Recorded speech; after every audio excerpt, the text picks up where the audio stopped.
A human sacrifice to save an alien kingdom. The Crystal Kingdom had once been a place of quiet light. Tall cities made of clear stone rose from wide plains. Sunlight passed through the buildings and painted soft colors across the land. The people of this world believed peace would last forever. They had no great armies and no hunger for conquest. Their strength came from harmony and knowledge. Princess Alara stood on a balcony high above the capital city. She looked young, but her eyes carried calm wisdom. She wore simple robes, as was the custom of her people. Below her, the city moved slowly. Families walked along open paths. Children laughed near fountains of glowing water. No one sensed the danger that was already close. Inside the royal hall, elders spoke in worried tones. Strange signals had been detected at the edge of the system. Old records spoke of an empire that took worlds and drained them of life energy. Alara listened in silence. She knew the legends. She also knew her people were not ready for war. The first attack came without warning. The sky darkened as massive ships broke through the clouds. They were sharp and black, blocking the light of the sun. A deep sound rolled across the city. Towers began to shake. Screams echoed through the streets. Energy blasts struck the outer districts. Crystal buildings shattered like glass. Fires burned where no fire should exist. The peaceful city became chaos in moments. Royal guards rushed to Alara's side.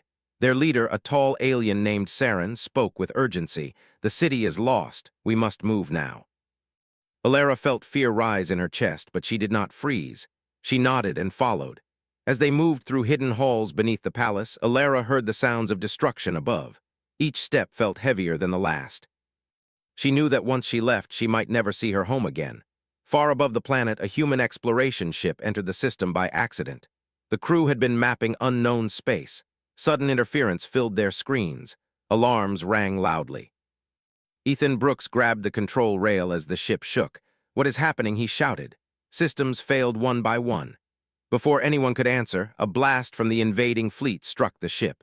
The human vessel spun out of control and fell toward the planet below. The crash was violent. Metal tore and sparks flew. When the ship finally stopped, smoke filled the air. Many crew members were injured. Some did not survive. Ethan pulled himself from the wreckage. His head hurt and his arm burned with pain, but he stayed on his feet. He looked around and saw an alien sky glowing with strange colors. Distant explosions lit the horizon. "We need to move," he said to the survivors. "This place is not safe." The Crystal Kingdom had slowly begun to heal. Forests grew back where fire had burned, and rivers sparkled again under the sunlight. Small settlements expanded into villages, and villages grew into towns. The people worked together, guided by Princess Alara's wisdom and courage. The memory of the destruction was still strong, but hope had returned. Alara walked among her people every day. She helped rebuild homes, repaired broken roads, and taught children about the old ways as well as new lessons she had learned from humans. She told stories of courage, sacrifice, and clever thinking. Above all, she told them about Ethan Brooks, the human who had saved them all. The children listened in awe. They had never seen a human, but they imagined him from Alara's words. A small, brave figure who risked everything for strangers. Elders nodded, understanding the deep truth of the story. Courage and sacrifice could come from anyone, even from a world far away. One day, Alara stood on a hill overlooking the main valley. She held a small crystal in her hands, the same crystal she had used to send signals to Ethan. The light was soft, glowing like a heartbeat. She thought of the stars beyond the mountains and whispered a promise that someone, somewhere, would hear of his courage. She hoped that humanity would one day know the impact of one human sacrifice. As the weeks turned into months, Alara worked to create a council. She invited leaders from different villages, teachers, and elders to help guide the kingdom. She encouraged discussion, wisdom, and fairness. Unlike before, when her people had been unprepared for war, she wanted them ready for anything, but without losing their kindness. The council also helped preserve the story of Ethan. They made simple drawings and written records describing his actions. Children practiced reading them aloud. The story spread not only as history but as a lesson. Bravery and selflessness were celebrated, and the kingdom remembered that a human, a stranger, had given everything for them. Alara continued to explore the mountains. She discovered hidden caves and old temples from her ancestors. She often thought of Ethan during these walks. She imagined his bravery, his determination, and the way he had faced impossible odds to save them. She wanted to make a memorial, a place where future generations could honor humans and their courage. She began constructing a small garden on the highest hill in the valley. It had crystal flowers that glowed in the night. In the center, she placed a statue of a human figure, simple but strong, holding a small shield and looking toward the stars. Villagers came to help, bringing stones, plants, and water. Children carved small symbols on rocks to decorate the garden. It became a place of reflection, learning, and hope. Ilara also wanted to ensure that her people remembered the lessons humans had taught her. She taught the young to think creatively in difficult situations, to be brave even when afraid, and to help others without expecting reward. She emphasized that courage was not about fighting wars, but about standing up for what was right and protecting those in need. Years passed and the kingdom grew stronger. Trade with neighboring worlds slowly resumed, and alien species that had once feared invasion returned. Ilara led the kingdom with kindness and wisdom, inspired by the sacrifice of the human who had saved them. The Crystal Kingdom was no longer fragile. It had learned resilience. One evening, Ilara climbed the highest hill in the kingdom. She gazed at the stars, imagining Ethan among them. She placed her hand on the glowing crystal in the memorial garden. She whispered words of gratitude, knowing they might never reach him, yet feeling their importance. Humans had left a mark on this world that could not be erased. Visitors from distant worlds arrived to learn about the kingdom's history. They were amazed at how a small human had changed the fate of an entire civilization. Ilara welcomed them, sharing stories and lessons, teaching them that courage and selflessness could cross worlds. She explained that strength was not always in weapons or numbers, but in the choices one made. Children grew up hearing tales of Ilara and Ethan. Some drew pictures of the human hero, others created small models of his ship. They imagined themselves one day performing acts of bravery for others, inspired by the memory of a human who had given everything for a kingdom not his own. Ilara continued to rule with fairness. She established schools, libraries, and training centers. She encouraged knowledge and curiosity, blending the wisdom of her people with lessons learned from humans. Science, art, and strategy flourished, and the kingdom became a symbol of hope for nearby worlds. Sometimes, when the night was still, Ilara looked at the sky and imagined distant stars where humans might live. She thought of the endless possibilities of the universe. She knew that humanity, fragile as it was, could shape destinies across galaxies. One life, one choice, one act of courage could save a world. On the anniversary of Ethan's sacrifice, Ilara held a ceremony in the Crystal Garden. People from all over the kingdom came to light small lanterns and place flowers. She spoke to them about bravery, selflessness, and the bond between humans and aliens. She reminded them that heroes could come from anywhere, and that remembering them gave strength to the living. The kingdom celebrated not only survival, but also the lesson that one act of courage could inspire generations. Ilara ensured that every child learned the story, every leader knew the truth, and every visitor understood the power of sacrifice. The Crystal Kingdom had survived, not because it was strong alone, but because of the bravery of a human who had believed in something greater than himself. Decades passed. Ilara aged, but her spirit remained strong. She saw her people thrive, remembering their history and the human who had changed it forever. Festivals were held to honor bravery, and the story of Ethan Brooks became part of the culture, a symbol of hope and courage. Even in her old age, Ilara would often visit the Crystal Garden. She would place a hand on the glowing statue and speak silently to the human who had given everything. She knew that the lessons he taught, courage, sacrifice, loyalty, and compassion, would live on long after she was gone. And so, the story ended with a kingdom restored, a people strengthened, and the enduring memory of a human who had sacrificed everything to save an alien world. Through Ilara's leadership, his legacy lived on. Generations would grow knowing that bravery was not measured by size, species, or power, but by the heart, the choices made, and the willingness to act for the greater good. The Crystal Kingdom became a beacon in the galaxy, a place where humans and aliens alike could learn that even the smallest act of courage could change the course of history. Ilara's people flourished, guided by wisdom, hope, and the memory of a human named Ethan Brooks, whose life had shown that true heroism knows no boundaries. They gathered what supplies they could and moved away from the crash site. Not far away, enemy patrols searched the land. Tall armored figures marched with heavy weapons. Ethan had never seen anything like them. Meanwhile, Ilara and her small escort emerged from an underground exit far from the capital. The land around them burned. Smoke filled the air. The once calm plains were torn by craters. They had little time. Enemy scouts were already spreading out. Saren turned to Ilara. "We must split up. You must survive even if we do not." Ilara wanted to refuse, but she knew he was right. As they moved through broken terrain, enemy scouts appeared ahead. Weapons raised, they closed in fast. The guards fought bravely, but they were outnumbered. Ilara ran.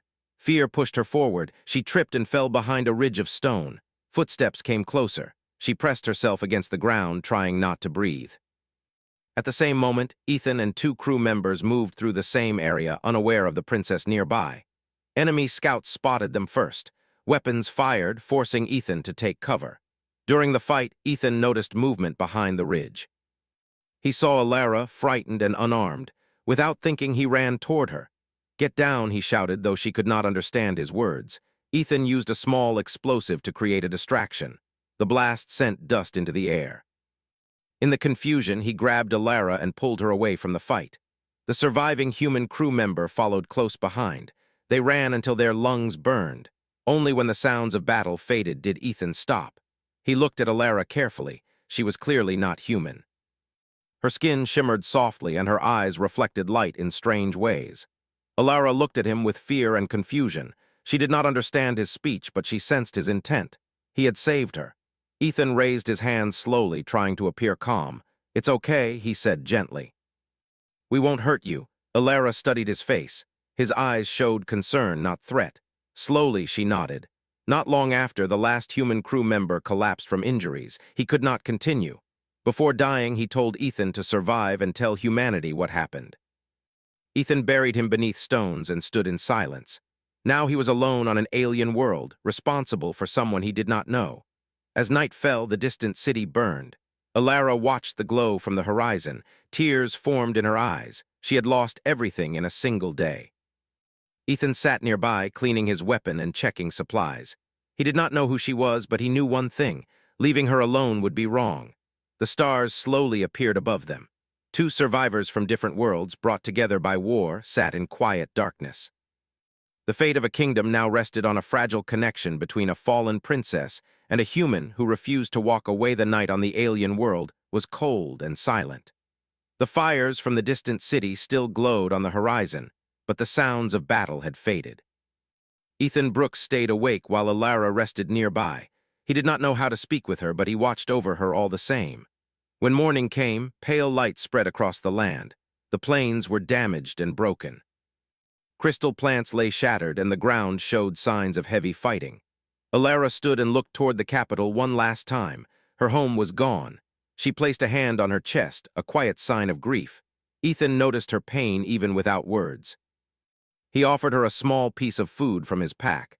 She looked at it with curiosity, then accepted it slowly. The taste was strange to her, but she ate to be polite. This small act became their first shared moment of trust. They began to move across the land together. Ethan knew enemy patrols would return soon. Staying in one place was dangerous. He used his scanner to find a path with fewer heat signals. Ilara followed closely, learning to read his gestures and body language. After several hours, they reached a narrow canyon. Broken crystal walls rose on both sides, offering some cover. Ethan signaled for silence. He crouched low and listened. Distant mechanical sounds echoed through the air. Enemy units were close. They moved carefully through the canyon. At one point, Ilara slipped on loose stone. Ethan caught her arm before she fell. She looked at him with surprise, then gave a small nod. The fear in her eyes softened, replaced by gratitude. As they walked, Ilara noticed the human's injuries. His arm was badly burned, and dried blood stained his clothing. She gently touched his sleeve and spoke in her language, her voice calm and steady. Ethan did not understand the words, but he understood the concern. They stopped near a shallow cave hidden by crystal growth. It was a good place to rest. Ethan sat down, clearly in pain.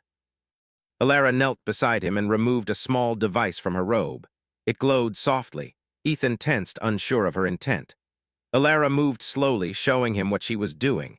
She placed the device near his wound. Warm light spread over his arm. The pain faded, replaced by a gentle numbness. Ethan stared in shock. He flexed his fingers. The burn was not gone, but it no longer hurt. He looked at Alara with wide eyes. "Thank you," he said quietly. Alara smiled. It was small, but full of meaning. For the first time, Ethan realized she was not just a frightened alien. She was someone important, someone trained, someone who carried responsibility. As they rested, distant explosions shook the ground. Alara stiffened. She knew what it meant. The enemy was hunting survivors. Her people were being captured or killed. She stood and pointed toward the mountains far away.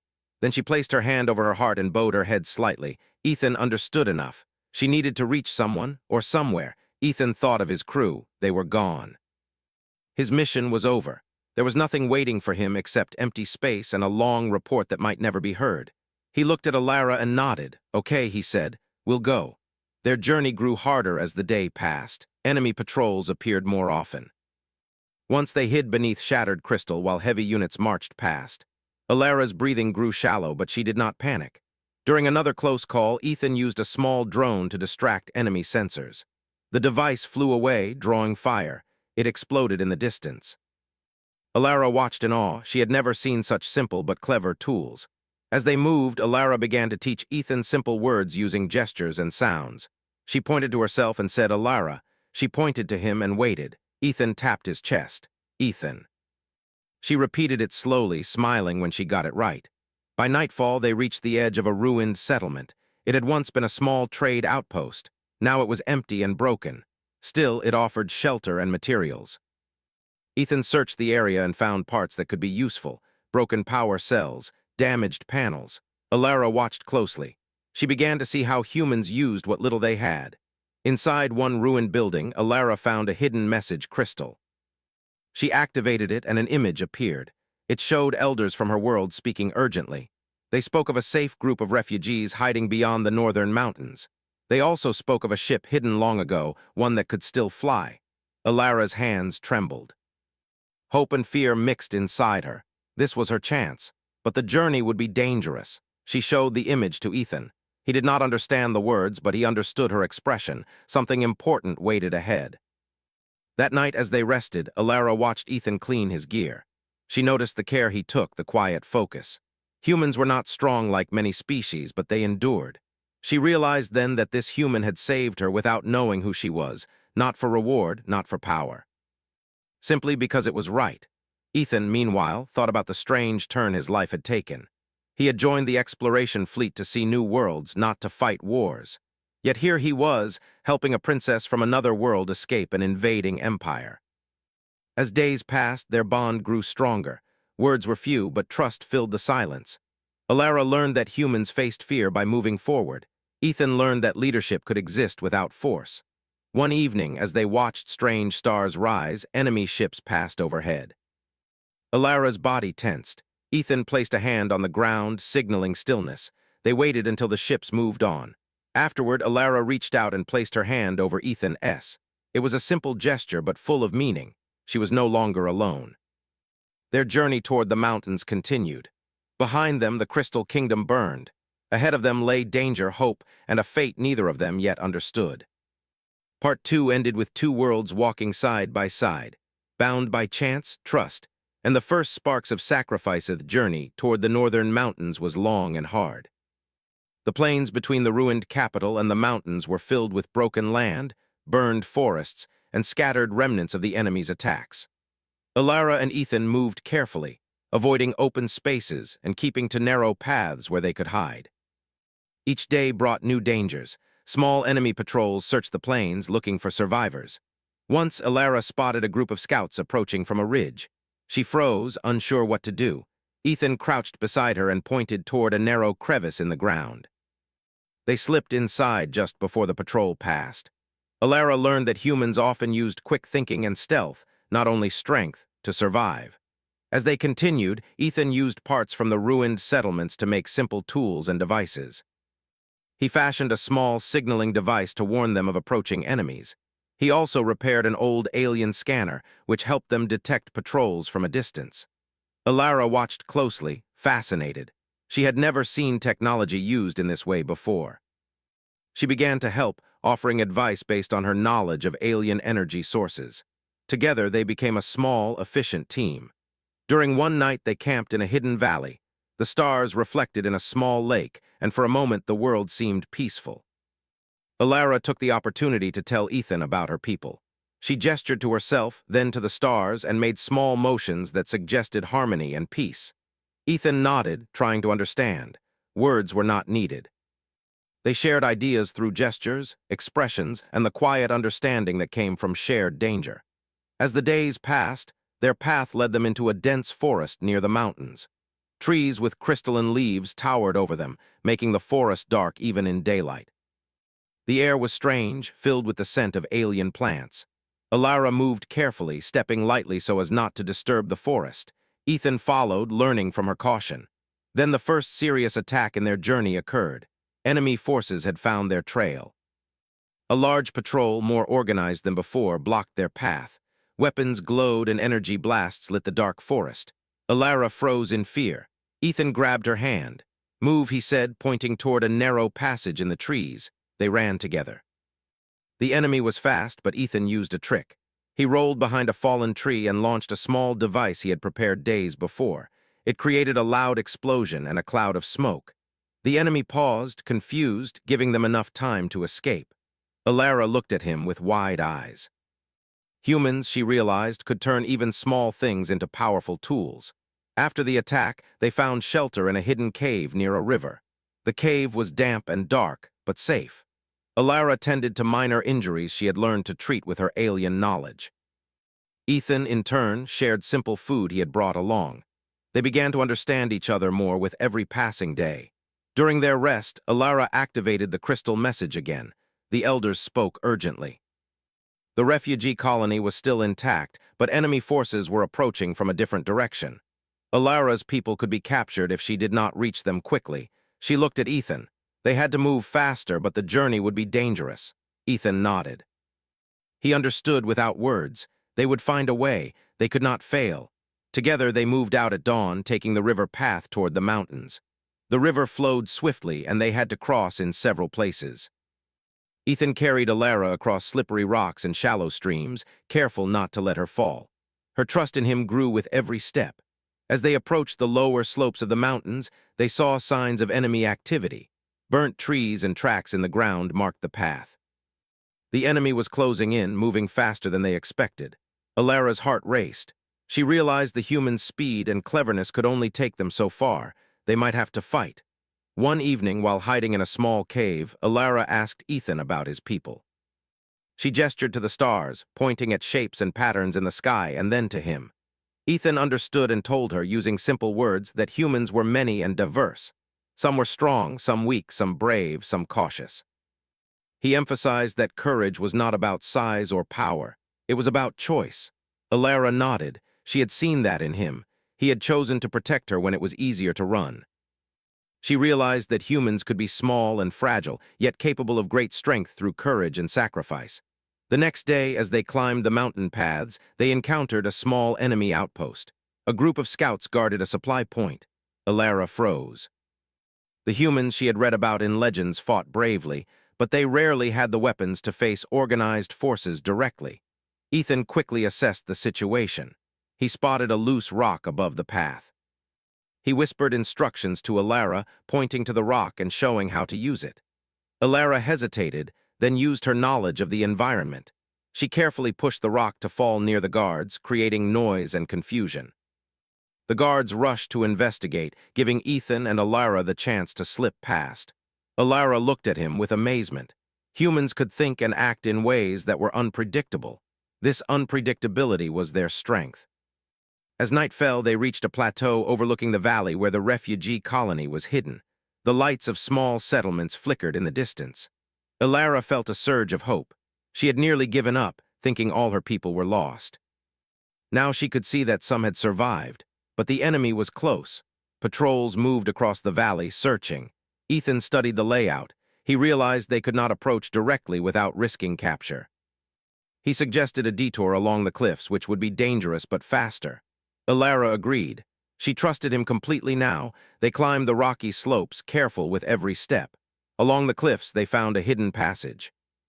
It was narrow, barely wide enough for one person at a time. They moved slowly, but it kept them out of sight. Alara noticed that Ethan did not complain. He did not give up, even when the climb was difficult. His determination inspired her. She began to understand that humans could face impossible odds with resolve alone.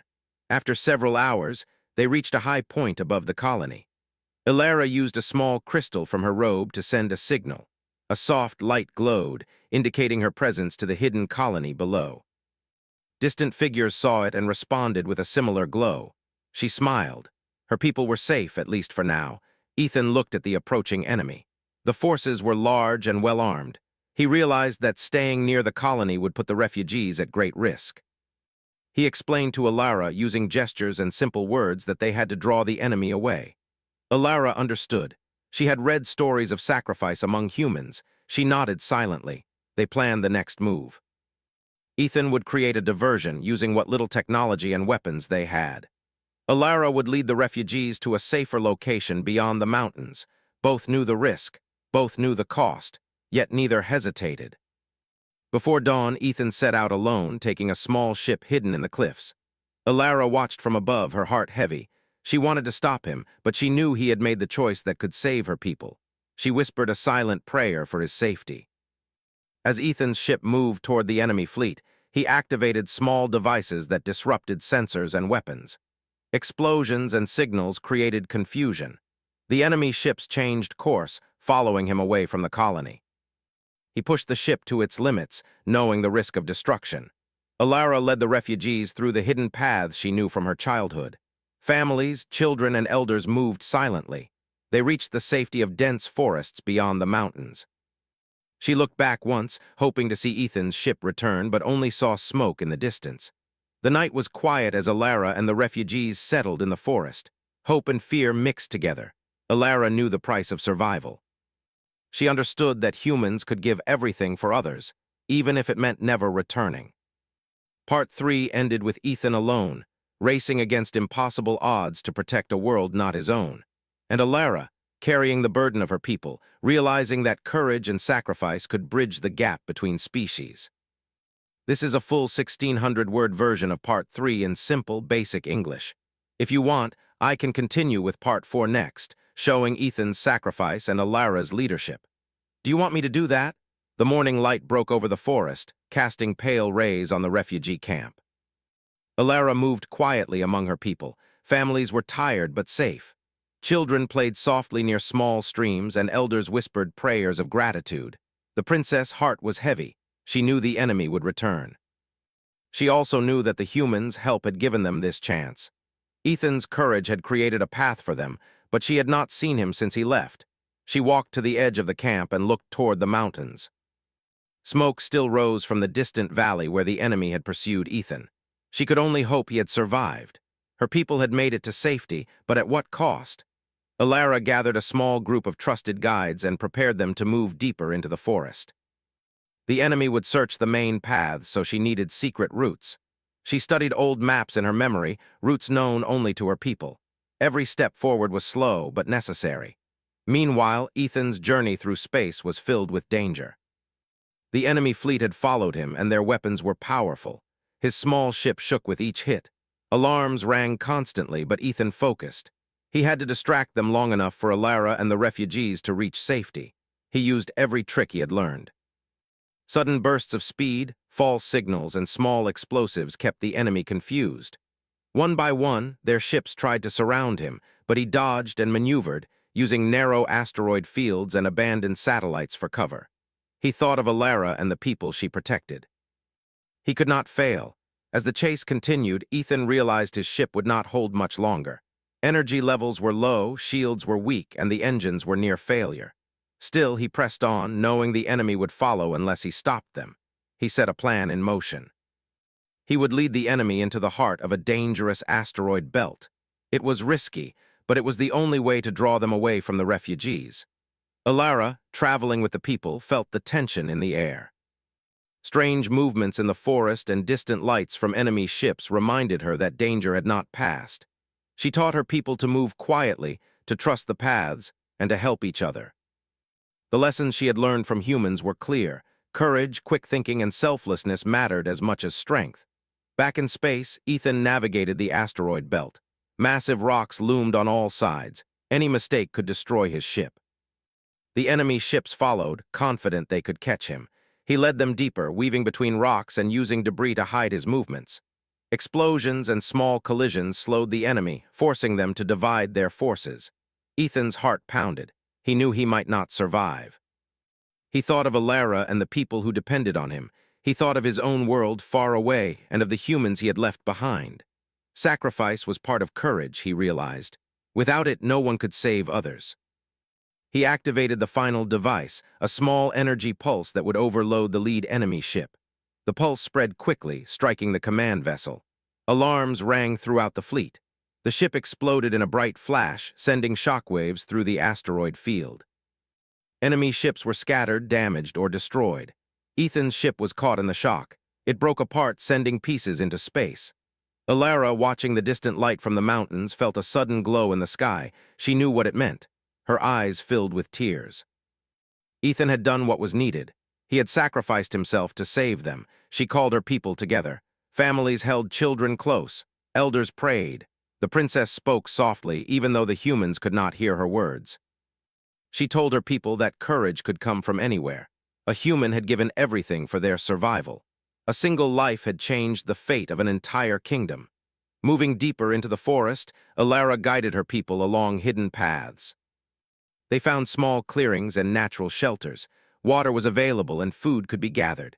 The refugees began to rest, slowly recovering from fear and exhaustion. As night fell, Alara stood alone on a small hill, looking at the stars. She thought of Ethan, imagining his courage, his quick thinking, and his smile. She promised herself she would honor his sacrifice. Humans might be far away, fragile and limited, but they could shape the fate of worlds. Days turned into weeks as Alara led her people to a safe valley. Enemy patrols rarely approached now, confused by the destruction of their command fleet. Alara began teaching her people to rebuild. Simple structures made from local materials replaced temporary shelters. Children played again and laughter returned slowly. She also shared stories about Ethan, explaining to her people that the human had not sought reward or glory. He had acted because it was right. The refugees listened in awe, learning that courage and sacrifice could come from the smallest or most unexpected sources. Alara visited the highest cliffs in the valley, where the sky was open. She placed a small crystal there, a signal for any humans who might pass nearby. It was her way of saying thank you and honoring Ethan's memory. She hoped that somehow one day humanity would know of his sacrifice. Months passed, and Alara worked tirelessly.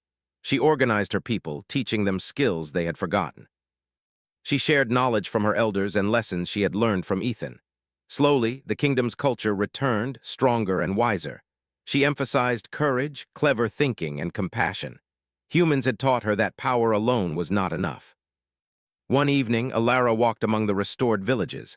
Children played near streams, families prepared meals, and elders told stories of the past. She smiled, though her heart still ached for Ethan. She understood that some sacrifices were never fully repaid, but they could be remembered and honored. Alara looked at the sky again. Stars shone brightly, and somewhere across the universe, a human had given everything for their survival. She whispered a promise: the Crystal Kingdom would endure. They would grow, thrive, and never forget the courage that had saved them. The princess had survived and her people were safe. The enemy had been defeated, at least for now. Alara knew the road ahead would be long, but she had learned a vital truth. Courage and sacrifice could bridge worlds. Humans and aliens, once strangers, could create hope together. Part 4 ended with the memory of Ethan Brooks, the human who had given his life for an alien kingdom, shaping the destiny of a people he had never known. The kingdom began to rebuild, and Alara stood as a symbol of hope, leadership, and the enduring power of selflessness.